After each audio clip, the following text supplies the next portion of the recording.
Rede TV, a rede de TV que mais cresce no Brasil. Pra cá, Samuel. Por quê? Vamos falar sobre a síndrome de Burnout. Tá? Você sabe o que é isso? Você anda trabalhando muito. Você anda assim numa sequência de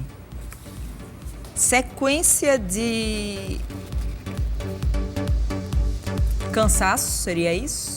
Acúmulo, porque não é só no ambiente de trabalho, é, Lissa? Boa tarde, gata poderosa, manhosa, linda. E agradeço o convite de estar aqui com a sua energia, né? Eu que agradeço, lindona.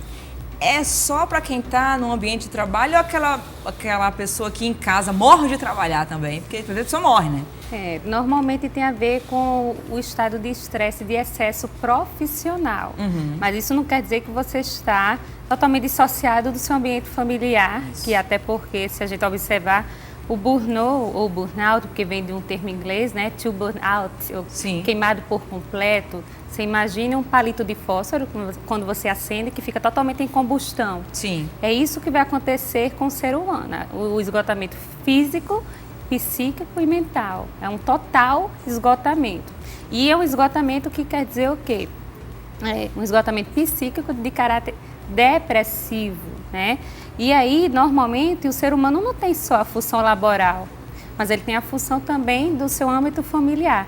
Principalmente as mulheres, se a gente observar na modernidade, até porque essa é uma doença da modernidade, e a mulher, apesar de todas as situações que a mulher já conseguiu galgar, almejar, mas ela com certeza ela tem muito mais responsabilidades, né? Então ela vai ter o âmbito dela da parte laboral e de casa. E muitas vezes o burnout também ele vai estar sendo, vamos dizer assim, resposta do seu nível de excesso de trabalho, inclusive em casa também, de atividades, né? De atividades. O grande lance aí, Lissa, eu acredito, é a comprovação disso, porque muitas vezes a pessoa que está nessa exaustão de trabalho, né? Ela muitas vezes ela não é ouvida e nem quer se ouvir. E ela continua achando que pode e pode, daqui a pouco. O que é que acontece quando eu negligencio essas informações do meu corpo? E interessante que você iniciou com a mensagem de a gente aprender a se amar, né? Eu acho que tem tudo a ver com a questão de você aprender a se olhar, reportar para si mesmo e lembrar que todas as máquinas precisam de manutenção e avalie a máquina humana, né? Essa psique que normalmente não observa, que está sendo totalmente degradada pelo trabalho, pelo excesso, porque normalmente as pessoas não percebem, já está num nível muito alterado, né? Patologicamente sendo observado pelos profissionais, só que ela tem a resistência de procurar, vamos dizer assim, a busca do profissional, porque ela já tem a compulsão do trabalho, ela vive para o trabalho, esquece do lazer de si própria e esquece que precisa respirar. Trabalho é bom, mas ele também não pode ser excessivo. A gente precisa viver, ter lazer, ter família, ter tempo para si mesmo. Mas a gente vai observar que na anamnese que a gente faz, principalmente no consultório, na prática clínica, sempre tem algo por trás desse excesso de trabalho. O que é que está acontecendo com esse paciente? E a gente também tem que observar também assim que o burnout, ele vai haver com várias características, são mais de 130 sintomas, inclusive, né? E a gente tem que observar que não é só uma questão de, vamos dizer assim, de excesso de trabalho, às vezes a estrutura do trabalho. Você pode ter tecnologia, ponta de tecnologia de estrutura, mas você não tem o principal, que é a humanização para esse pessoal. E o burnout é muito observado aonde? Na parte da área de saúde, né? Vestir o jaleco branco, eu sempre digo, por trabalhar em hospital. Vestir o jaleco branco não é nenhum glamour, não, porque você vai trabalhar com o maior sofrimento da humanidade, que é a doença. Os cuidadores, eles cuidam muito dos outros, principalmente médicos e enfermeiros, mas não se cuidam. E aí, como é que está a vida dessa pessoa? Que está o tempo tete a tete, o tempo todo com o paciente, com o sofrimento. Muitas vezes ele simplesmente, vamos dizer assim, ele se transfere para a vida daquele paciente. Não tem como você dissociar tanto, ficar tão longe daquelas pessoas que estão adoecendo. E você adoece também nem percebe. Esses 3 turnos de trabalho que hoje as pessoas dão, independente se é área de saúde, serviço público, área de segurança, que está cada vez mais o burnout em uma elevação imensa por causa da questão da violência, né? Os professores, os educadores também têm uma síndrome de burnout também num grande nível, né, de incidência. Então, é uma doença da modernidade. A modernidade ela é boa, ela traz várias quebras de paradigmas, mas também ela traz a necessidade da gente olhar com cuidado maior sobre o que é que a gente está fazendo. A gente está no mundo do fast food, mas parece que é tudo fast food, né? Até a nossa vida está fast food e a gente precisa parar. Porque se a gente não parar, a gente vai se desgastar por completo, a combustão total. E tem sintomas. E sintomas que muitas vezes, vamos dizer assim, são ambivalentes, porque para você pegar o limiar desses sintomas, para você investigar, terá que ter até uma equipe multidisciplinar. Não só o psicólogo, a gente vai precisar muitas vezes do psiquiatra para poder medicar esse paciente. E até que ele procure a ajuda do profissional demora muito, demora demais. Na fase inicial, ela se parece, assim, as características com depressão? Se parece até porque é uma doença psíquica de caráter depressivo, ela leva à depressão, né? Normalmente o paciente, na parte emocional, ele vai estar mais irritado, a irritabilidade é bem comum, a falta de tolerância, um processo de ansiedade, vem soma também corporal, taquicardia, sudorese, mal-estar, problemas gastrointestinais, né? Aquela tristeza, o confinamento, o paciente começa a ficar só do trabalho para casa. E esquece da vida, às vezes esquece da família e esquece de pedir ajuda também. Na verdade, talvez ele nem esqueça, né? Ele não perceba também.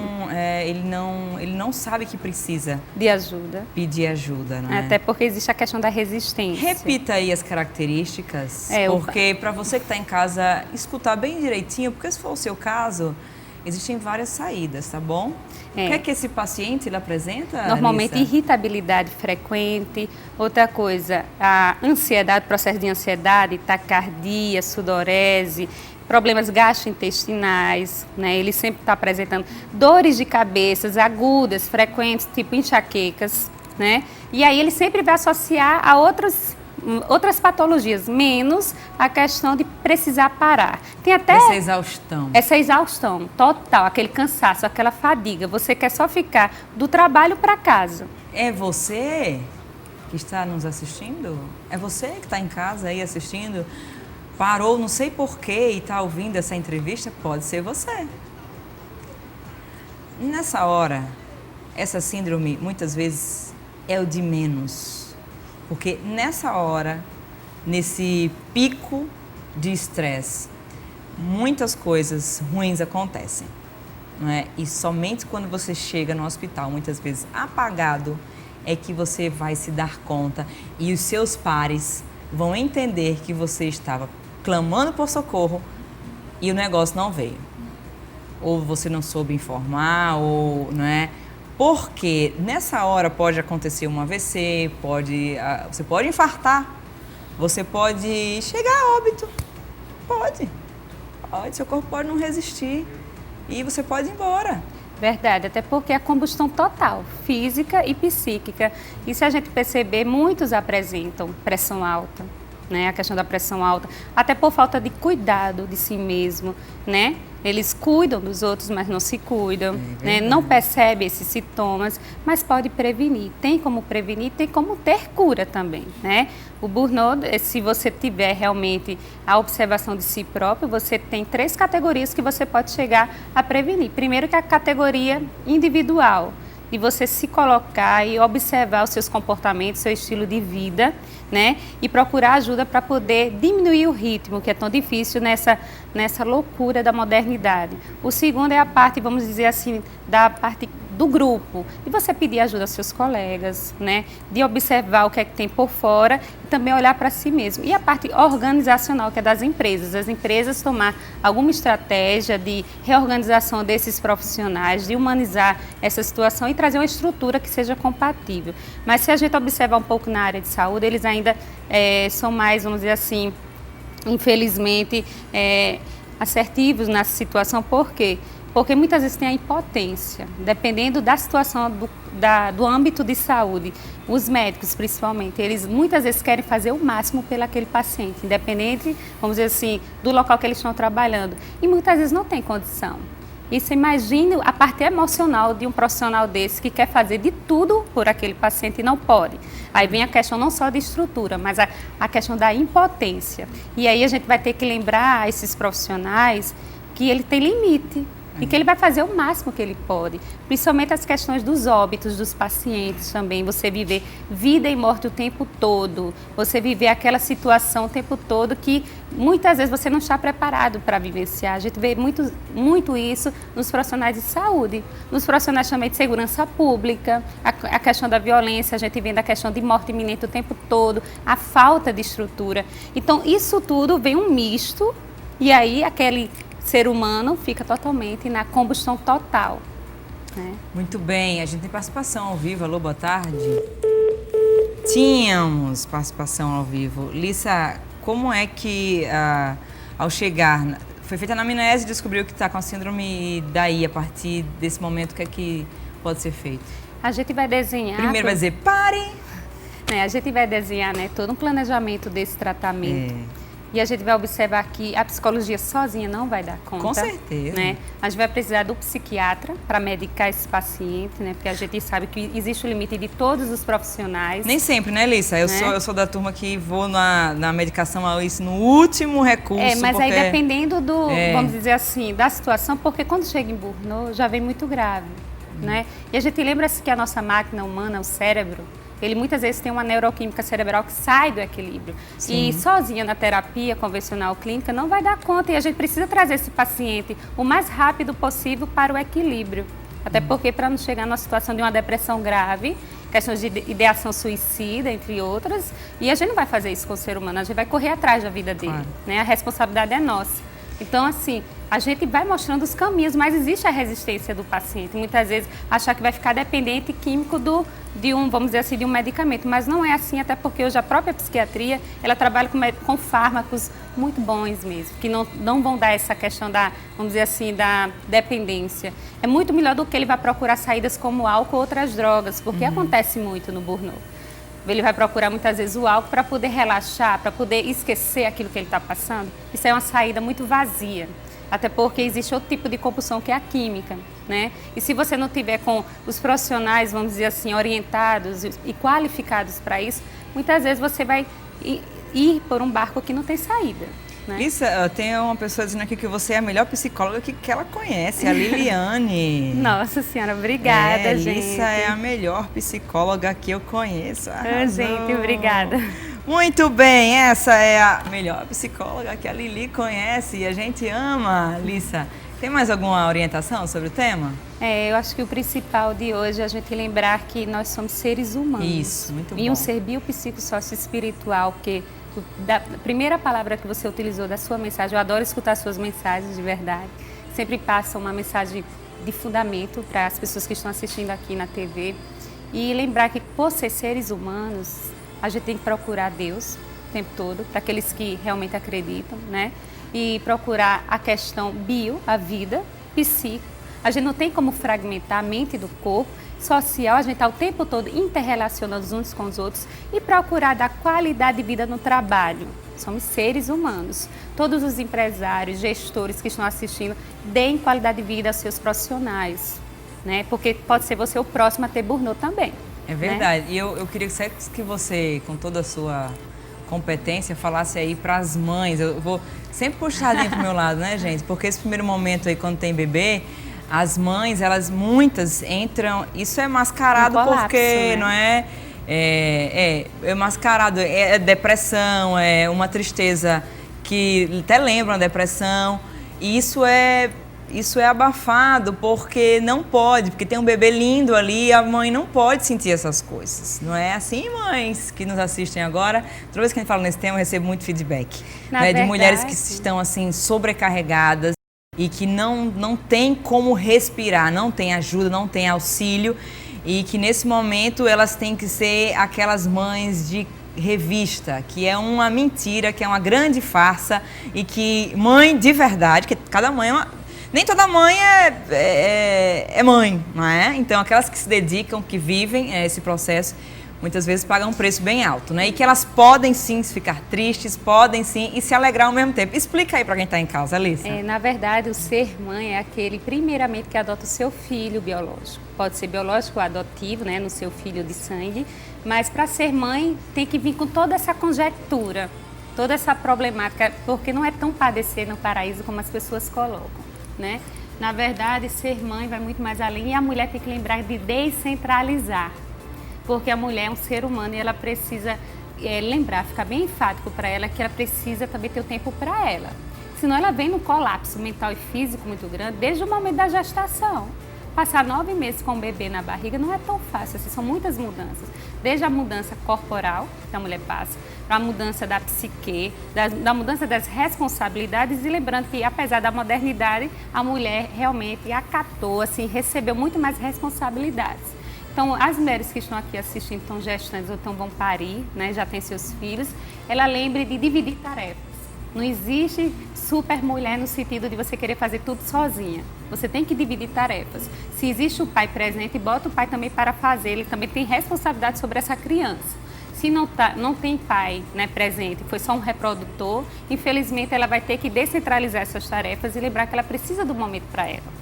Ela precisa se resguardar e viver, porque senão como é que ela vai ter saúde dessa criança que vai crescer? Essa construção total. É verdade, né? Porque eu entendo, a gente que fala a gente é gente demais, né? Vamos lá, eu entendo que se você não está bem, você não vai ter a qualidade, aquele amor com qualidade para dar para aquele bebê.